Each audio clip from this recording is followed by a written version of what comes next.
I believe you need to see the glass as it really is. So don't say the glass is full if it's really not full. You have to acknowledge the problem ahead of you. So you can do this in your home life, in your life with your family, and with your teams at work.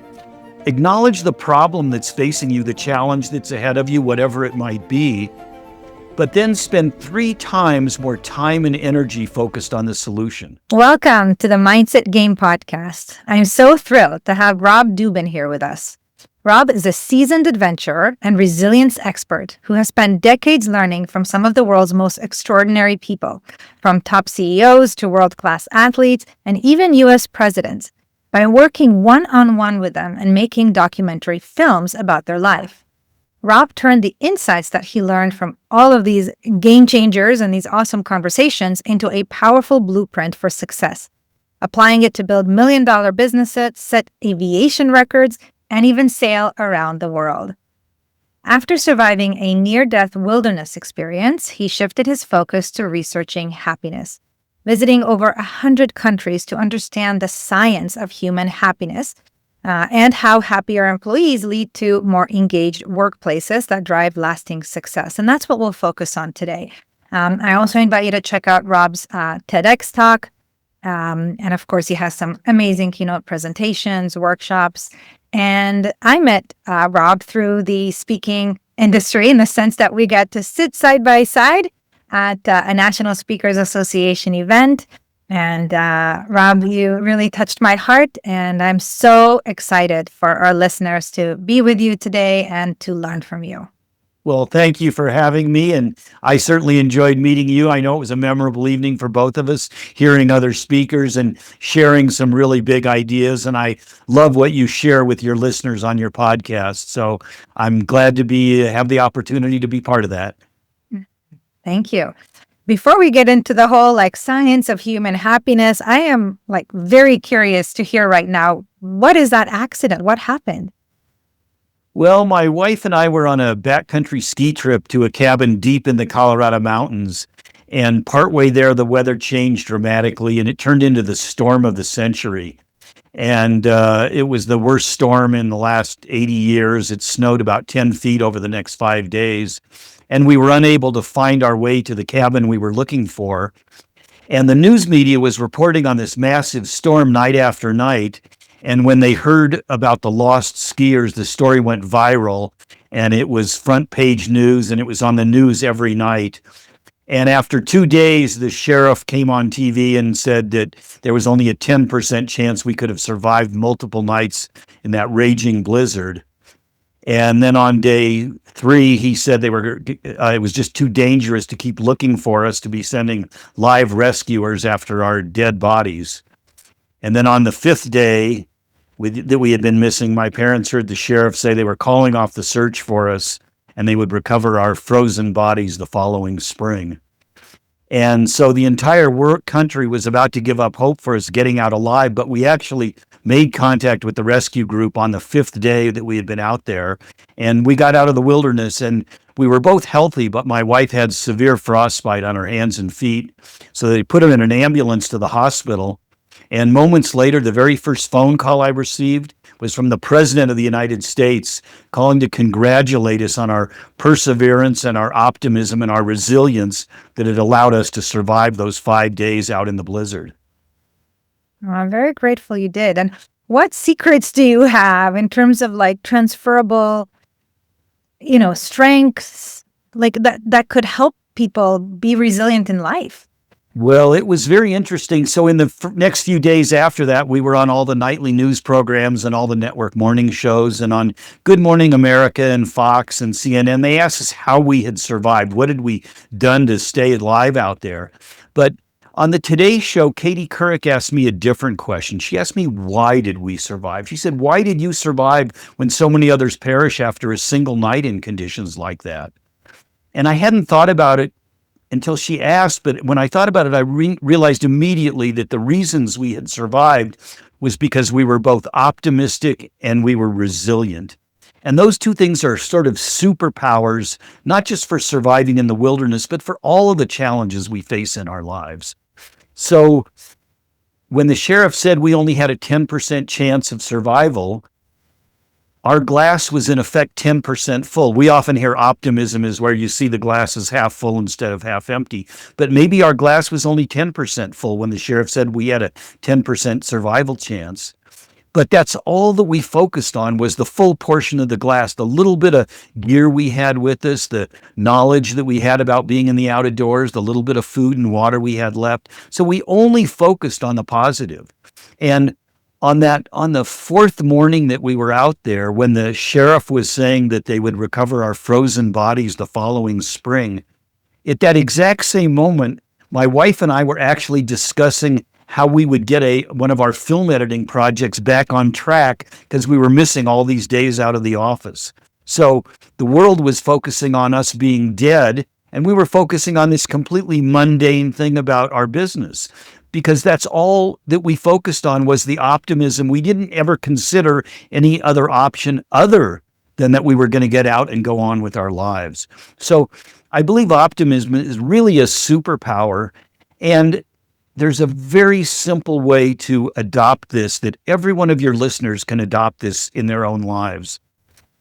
And I believe you need to see the glass as it really is. So don't say the glass is full if it's really not full. You have to acknowledge the problem ahead of you. So you can do this in your home life, in your life with your family, and in your life or work with your teams at work. Acknowledge the problem that's facing you, the challenge that's ahead of you, whatever it might be, but then spend 3 times more time and energy focused on the solution. So if you go into a product meeting with your team at work and you're doing a product launch, spend 10 minutes talking about the challenge facing you, but then spend 30 minutes talking about the solutions. Do this with your family, with your kids, with your own challenges in your own life. And, we tend to let these ideas roll around in our head and we just catastrophize how difficult it's going to be to overcome it. But if you just spend 3 times more energy and time focused on solution, you will find the solution. So that's a really simple way to cultivate optimism in your own life. I love it. And I think even just the shift to potential solutions presupposes that, there's a belief that we can, resolve the problem, right? Like it is possible to have a different outcome. And I think that it is that belief more than anything else that then drives the creative ideas. And I love that you are acknowledging first, like how things really are, because as part of that, when we do that, we're connecting also with the emotions, right? We're not denying what is happening. We are accepting the reality, and underneath that, the layer below that is the emotions that go with that reality, because we're not jumping to, let's talk about hope and what's possible. We're first meeting ourselves where we are. And I think that's such an important thing. And yet also consciously saying, all right, now I'm going to choose to shift my focus. Yeah, you hit on 2 really critical things. You can't just say there's no problem. That toxic positivity just doesn't work. The problem is still there.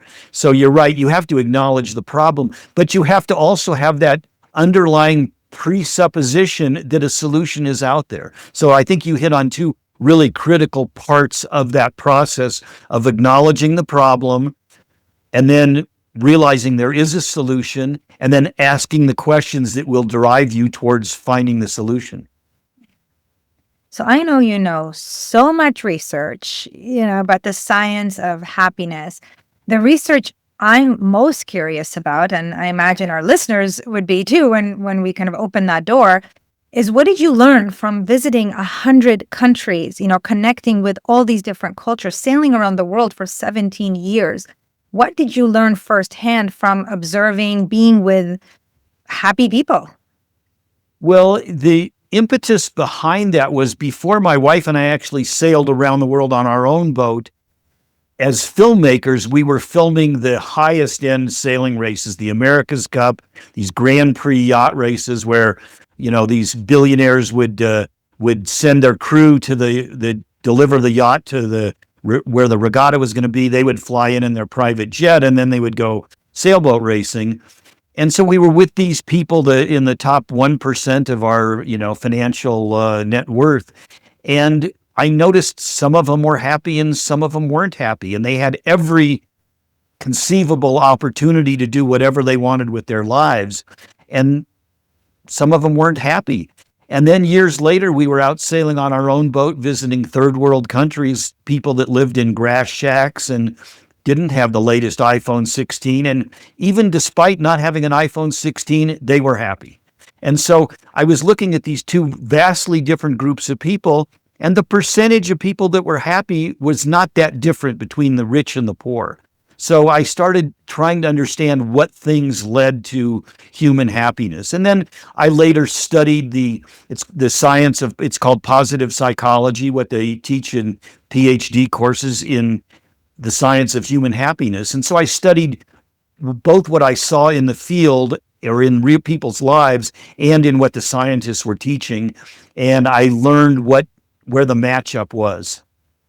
Where is the matchup? What do we need to know? How can we be even happier? Well, there are two distinct parts of happiness that the science teaches. One is called hedonic happiness, and that the root word of that is hedonism. The same root word that hedonism has.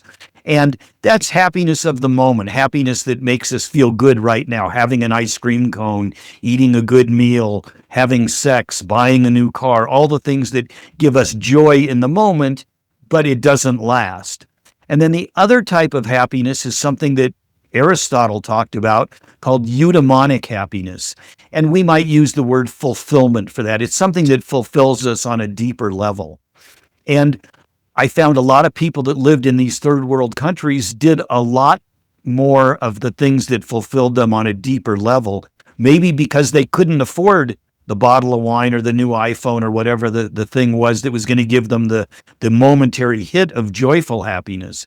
So we need both of them in our lives, but a lot of Americans only cultivate getting that next acquisitive thing. We've got a lot of misconceptions of myths about happiness. Of course, in America, we have our Declaration of Independence, which refers to the pursuit of happiness. So we think it's something you're supposed to chase. And most of us growing up in America have this idea planted in our heads that's not accurate, that if we check all the right boxes in life, we will be happy. You get the good education and you get the good job and you get the corner office and you meet the right partner and you have cute kids and you do all the things and you're supposed to be happy. And we had an interesting thing happen during the pandemic, that millions of people were at home with their thoughts for the first time maybe in their lives, and they started examining their lives saying, am I happy? I checked all the boxes. I got all the things that were supposed to make me happy, and I'm not happy. Why not?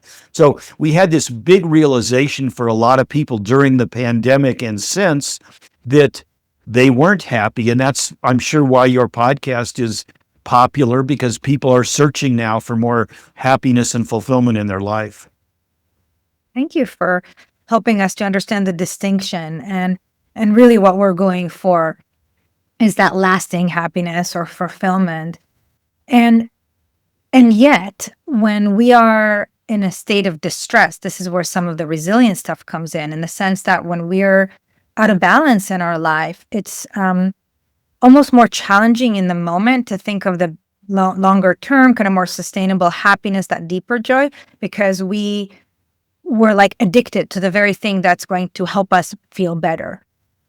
And so whether that is watching a Netflix show, checking our phone or social media, eating something. So it's, what is the secret to be able to focus on that, deeper, more lasting happiness, while also not neglecting our in the moment happiness? I guess it's a two-part answer. Certainly, as I said, we need both kinds of happiness. So there's nothing wrong with watching the Netflix or drinking the glass of wine or, eating the chocolate or whatever. That's part of what we need, but that can't be the only thing you do. So I think it's critical to realize that you need both of those in your life and to take action towards finding both of those. And one of the ways that I find harkens back to our sailing experience. So my wife and I lived on our own sailboat. I retired when I was 42 after that experience in the mountains. And we bought a sailboat and we spent the next 17 years sailing around the world to all these different countries. And as a sailor, the wind is always changing and the wind and the sea conditions are always changing. And the first thing you do is you consult your compass.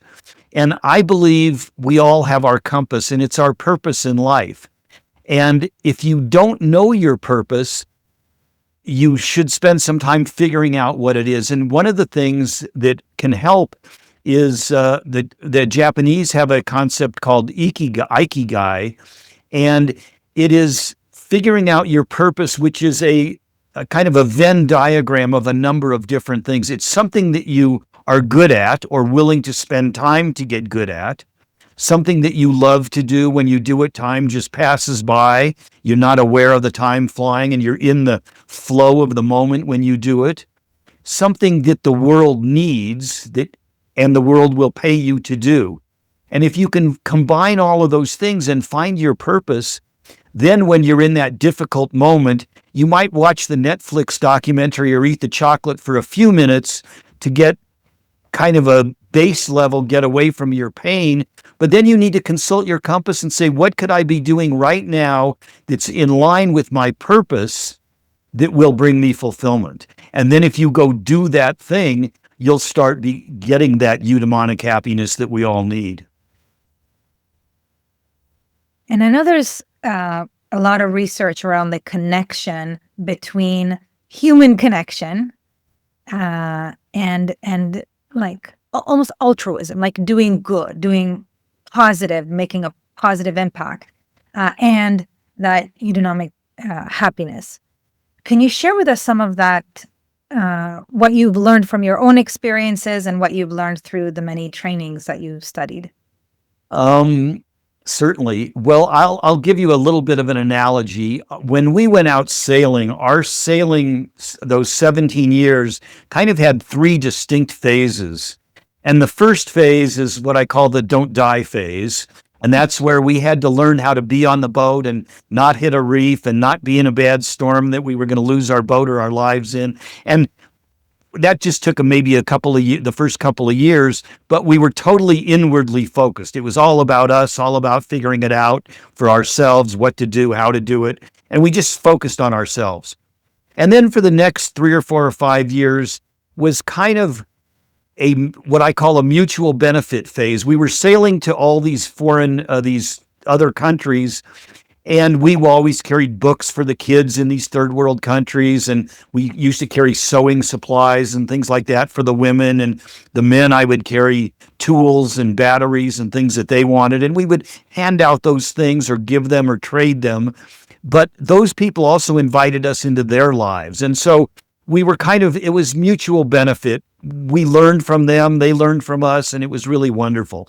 But after a while, we really went to a third stage of our life, and it was really all about what contributions could we make to every different place we went, because we knew we had enough for ourselves. Living on the boat was very inexpensive. We had the things we needed, and it really, for the next 10 or 12 years or 14 years, it became about what we could contribute to others. And the most lasting thing of that we left was we were able to start a scholarship program, and in Indonesia, we sent 29 kids through college. And that program went for many, many years. Unfortunately, it fell apart during COVID, but it went from about 2006 or 7 all the way to COVID, and we were able to put 29 kids through college. Talk about legacy and meaning and, that lasting fulfillment that we spoke about. So how can people now apply what you're sharing with us into their life? Many people are finding themselves overworked, overstressed, overwhelmed, anxious. And, they're maybe in that first phase of just staying alive. Maybe they're in the second or third phase, but they're finding themselves taking 2 steps back.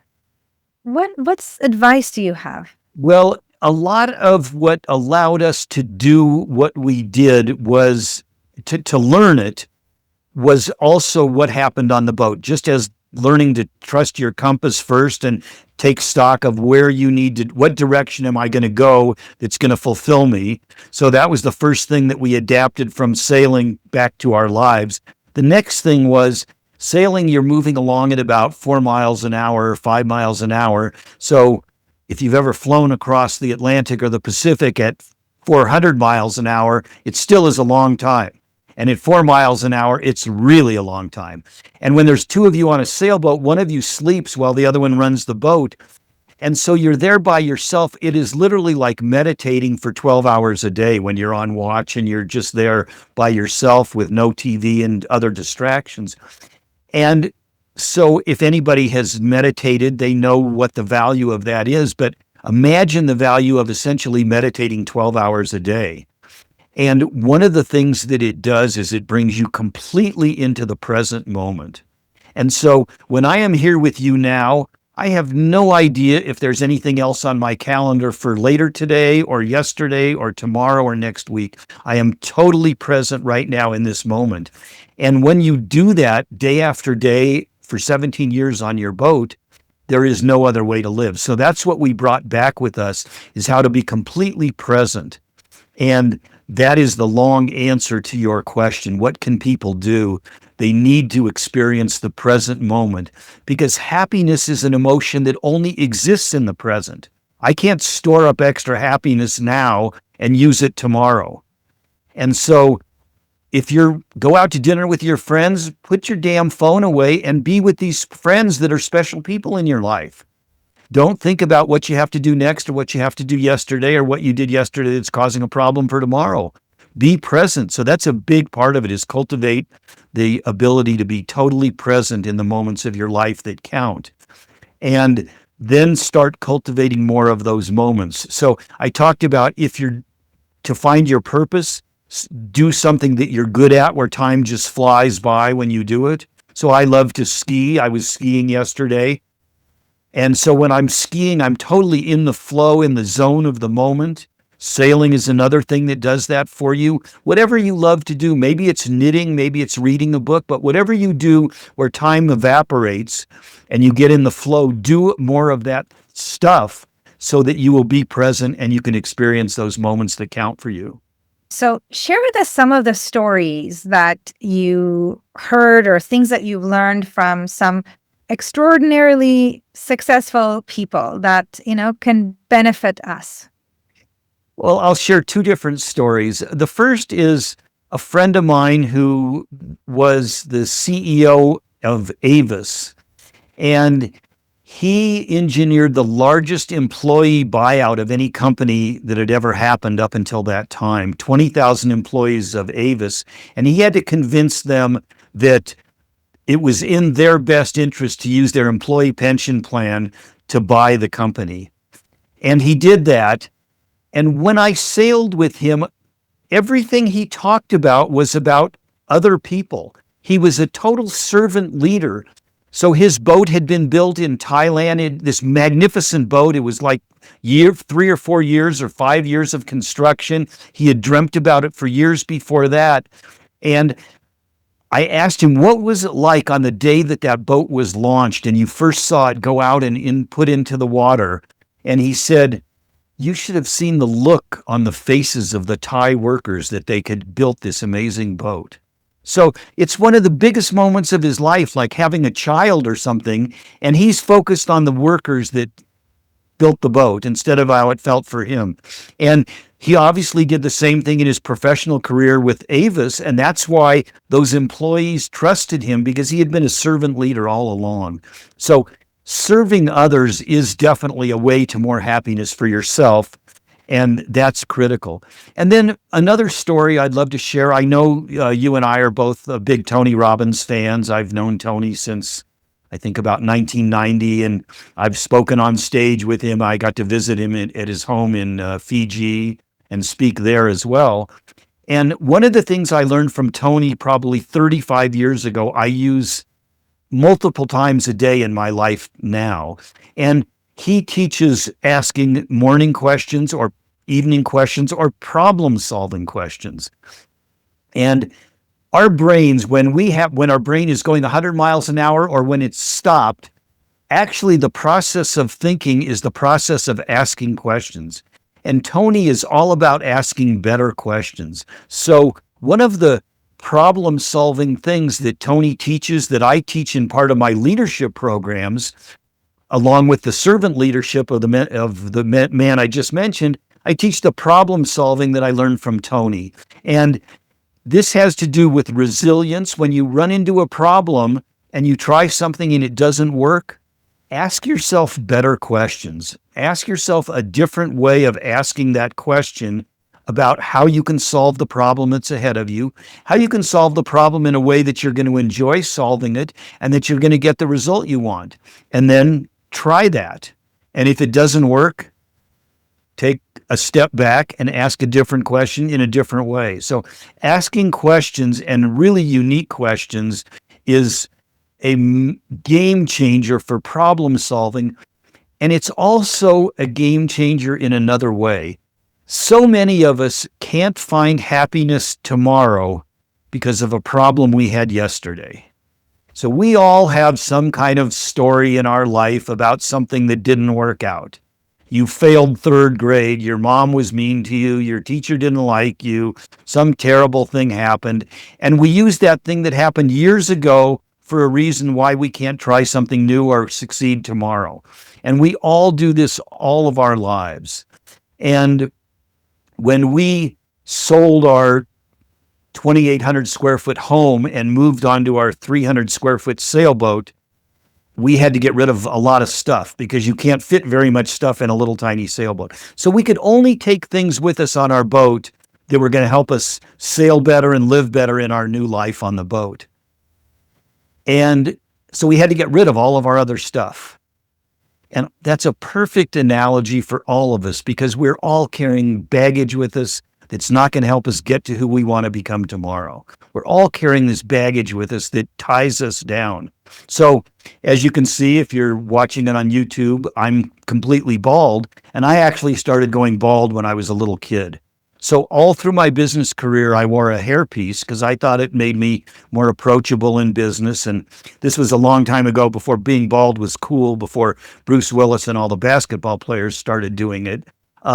So I wore a hairpiece for my whole film career. And as we sailed away from the dock, the very first day we had our boat and we were sailing away to go around the world, I pulled off my hairpiece and I frisbeed it away over the stern of our sailboat. And we can all do exactly the same thing. Just get rid of your problems, throw them overboard, because they don't help you get to who you want to become today or tomorrow. And you can review that. I teach a process called Invent Your New Story. And imagine that experience of your past that you're holding on to, that you're sure is why you can't do something tomorrow. And imagine it in a new way. Imagine it as if you're in an airliner at 40,000 feet and you're looking down and it's maybe happening to somebody else and you're really not emotionally attached to it. And then make that vision that you're looking at kind of blurry and make it in black and white so you don't feel any of the emotion. And now, because you're a different person than you were when it first happened, ask yourself some different and better questions. Maybe there's something positive that eventually came out of that experience. Or at minimum, there's a lesson you learned and you don't have to repeat it again. So ask yourself new and different and better questions, and then start telling that new answer, that new story. Well, I met somebody later on because of that terrible thing. I met somebody who helped me, and then this happened, and it's turned out to be okay in my life. So if you can invent a new story for you, that terrible thing in your past, then you open the way for a much happier future. Wow. Thank you. Thank you, Robin. You know, and many people appreciate, I imagine, the technique that you mentioned here, because a lot of people are like, okay, I want to let go. I just don't know how. And so we have many, many techniques that are featured in this podcast, right? For people listening, they can check out the episodes on EFT, or emotional freedom techniques, tapping, havening techniques. We've got heart math techniques, brain spotting, EMDR, many, many others. The one that is actually similar to what you just described is called timeline therapy. And interestingly, I had a client here in my office today. We were doing a breakthrough session. And so this technique, timeline therapy, is essentially what you're describing. It's going up above, kind of imagining yourself above your timeline, looking down at events and asking your unconscious mind what it needs to learn from the event to basically release the emotions. And that's when we get the learnings, and then the emotions disappear so that we can think of the event, but there's no emotion, there's no kinesthetic. It's like we remember feeling, let's say, angry or sad or fearful, hurt, guilt, shame, whatever that might be, but we just don't feel it anymore. It's gone. And it's very, very powerful. So I'm sharing that so that everybody hearing this knows that there is hope. No matter how long you've been holding on to something, you can let it go. And there are many, many practitioners and techniques that can help you to do that. So I want to ask now, what do you believe for yourself? If I were doing a documentary film about your life, what is some of the biggest nuggets that you have learned from the thousands of people that you've gotten to meet and interact, thousands of places you've been to? What are some of your juiciest, most helpful lessons for us? Well, for me, I have always chosen happiness. I've always chosen what will make me happy. Clearly, when I was 42 years old, in the prime of my career, in the prime earning years of my life, and I told my parents and my friends and my business colleagues that I was going to retire and go sailing, nobody thought it was a good idea. But I knew it would lead to more happiness, and we did that. And all through my life, I have made that choice of what's going to make me happy. I went to film school in California, and when I was 20 years old and I graduated film school, all of my colleagues went to either New York or Hollywood, where the film industry really is. And I loved living in Colorado and being in the mountains and doing all the sports and things that I do in the Colorado mountains. So I decided I was going to be the best filmmaker I could be in Colorado, where I could live and have the life I wanted. As it turned out, I got to make films all over the world from Colorado. I got to do as much as I would have done if I'd been in New York or LA, but I did it from Colorado, and I got lots of opportunity, but I chose happiness first for myself. So that's a big part of it, I think, is choosing to be happy. Happiness is actually a decision you make on how to live your life. It's not something that happens to you. As I said, it's not when you check the boxes. It's not the pursuit of happiness. It's making the decision that it's important in your life.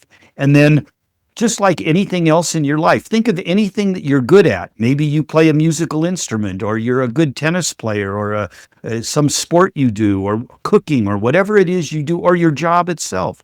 In every one of those cases, you studied. If you decided you wanted to learn to play piano, maybe you took some piano lessons, or you watched some YouTube videos, or you went to college to learn how to do the job that you do. So in all of those cases, what you're good at, you studied, you learned some fundamentals, you practiced the fundamentals, and over time you got better at it. Happiness is no different. It's something that we can learn. Everybody wants more happiness in their life. How many people have actually studied how to be happier before they listen to your podcast? So I'll have a gift for your listeners that gives them some of these strategies. It gives them how you make the decision to be happier, and then a whole number of strategies that they can adopt that will lead to more happiness in their life. And I'll just share one quick one, which many people have heard of, but it's so powerful, is to start a gratitude practice. So I teach a process called Happiness in 11 Minutes a Day. And if people want that, they can download the free ebook that you can put in the show notes, and they'll learn how to spend 11 minutes a day and increase their happiness. But part of that 11 minutes a day, 5 minutes of it is to do a gratitude practice. So 5 minutes towards the end of every day, sit down and write down 5 things that you're grateful for that happened that day. Very simple.